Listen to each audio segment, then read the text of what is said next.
പൊന്നാനിയോളം മനോഹാരിത നിറഞ്ഞ, പ്രകൃതി കനിഞ്ഞനുഗ്രഹിച്ച, ആവോളം വിഭവലഭ്യതയുള്ള പ്രദേശങ്ങൾ വളരെ ചുരുക്കമാണ്.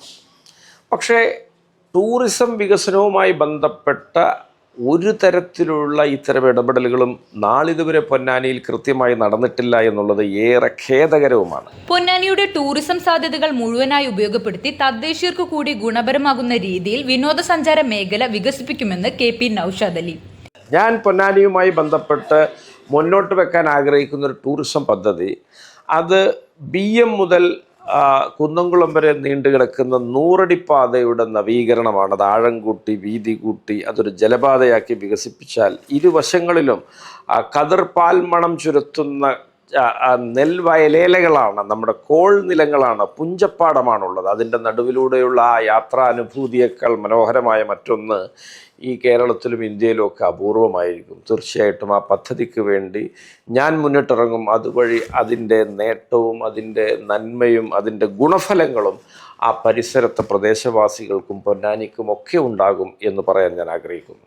പൊന്നാനിയുടെ കർമ്മ റോഡ് എന്നത് അതൊന്ന് മുഖം മിനുക്കിയാൽ പൊന്നാനിയെ രാജ്യാന്തര തലത്തിൽ അടയാളപ്പെടുത്തുന്ന ഒരു ലാൻഡ്മാർക്കായി മാറുമെന്നുള്ള കാര്യത്തിൽ ആർക്കും തർക്കം വേണ്ട. ഇന്ന് ഒരു ഇംഗ്ലീഷിൽ ഹ്യൂമൻ സ്റ്റാമ്പേഡ് എന്നൊക്കെ പറയുന്ന മാതിരി ഒരു മനുഷ്യരുടെ തമ്മിലുള്ള ഇടപഴകലിൻ്റെ ഭാഗമായിട്ട് ദുരന്തം ഉണ്ടാകുന്നൊരവസ്ഥയാണ് അങ്ങനെ പറയുന്നത്. അതുപോലെയുള്ളൊരു സാഹചര്യമാണ് കർമ്മ റോട്ടിലുള്ളത്. അവിടെ പാർക്ക് ചെയ്യാൻ സ്ഥലമില്ല, മനുഷ്യർക്ക് നിന്ന് തിരിയാൻ സ്ഥലമില്ല. അവിടെ കടകളും വാണിജ്യമൊക്കെ ഒന്നും ഒരു ആസൂത്രിതമല്ല. അവിടെ നടക്കാനോ അല്ലെങ്കിൽ ആളുകൾക്ക് കാറ്റുകൊണ്ട് വിശ്രമിക്കാനോ ഒന്ന് ഉല്ലസിച്ച് സമയം ചെലവഴിക്കാനോ ഒന്നുമുള്ള മാർഗമില്ല. തീർച്ചയായിട്ടും നമുക്ക് കർമ്മ റോഡിനെ സമ്പൂർണ്ണമായിട്ട് പരിഷ്കരിക്കേണ്ടതുണ്ട്. ആദ്യം അതിനെ ചമറവട്ടം പാലവുമായിട്ട് ബന്ധിപ്പിക്കണം. അവിടെയുള്ള കടകളെയൊക്കെ ഒരു ഡിസൈനർ ഷോപ്പുകളുടെ ഒരു ശൃംഖലയാക്കി നമുക്ക് മാറ്റണം. അതുപോലെ അവിടെ വാഹനങ്ങൾക്കുള്ള പാർക്കിംഗ് സൗകര്യം പ്രത്യേകമായിട്ട് വേണം. അവിടെ ആളുകൾക്ക് സല്ലപിക്കാനും കൂട്ടും കൂടി ഇരിക്കാനും ആരോഗ്യകരമായ തുരുത്തുകൾ വേണം. പ്രഭാത സവാരിക്കുള്ള ഇടങ്ങൾ വേണം. വഴിവിളക്കുകൾ വേണം. അവിടെ ഇരിപ്പിടങ്ങൾ വേണം.